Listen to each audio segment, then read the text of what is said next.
എൻ്റെ സ്വപ്നം എന്ന് പറയുന്നത് സ്ത്രീ രാഷ്ട്രീയ നേതാക്കൾ അവർ എവിടെയും ശോഭിച്ചു കാണണം എന്നുള്ള ഒരു ചെറിയ താല്പര്യം എനിക്കുണ്ട്.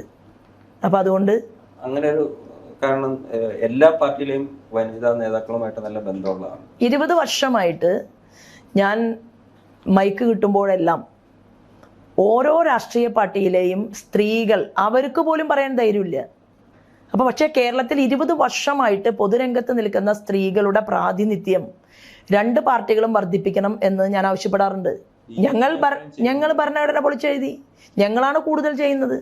ഞങ്ങൾ മധ്യപ്രദേശിലെ മുഖ്യമന്ത്രി സ്ത്രീയായിരുന്നു, രാജസ്ഥാനിലെ മുഖ്യമന്ത്രി സ്ത്രീയായിരുന്നു, ഡൽഹിയിലെ മുഖ്യമന്ത്രി സുഷമ സ്വരാജ് സ്ത്രീയായിരുന്നു, വീണ്ടും ഡൽഹിയിലെ മുഖ്യമന്ത്രി ഇപ്പം സ്ത്രീയാണ്. അപ്പം ഞങ്ങൾ ഫിനാൻസ് മിനിസ്റ്ററെ കൊണ്ടുവന്നു. അതുപോലെ വലിയ വലിയ വലിയ പൊസിഷനുകളിൽ നിർമ്മല സീതാരാമനെ പോലെ, സ്മൃതി ഇറാനിയെ പോലെ, ഇപ്പോൾ കുട്ടികളുടെ മിനിസ്റ്റർ, അതായത് ഒരുപാട് സ്ത്രീകളെ കൊണ്ടുവരാൻ ശ്രമിക്കുന്നില്ല. അതിനർത്ഥം ഇനിയും ആവാം എന്നാണ് ഞാൻ പറയുന്നത്. ഇനിയും ധാരാളം. അതുകൊണ്ടാണല്ലോ ഇപ്പോൾ 33% സംവരണം അത് നിയമം മൂലം കൊണ്ടുവന്നത്.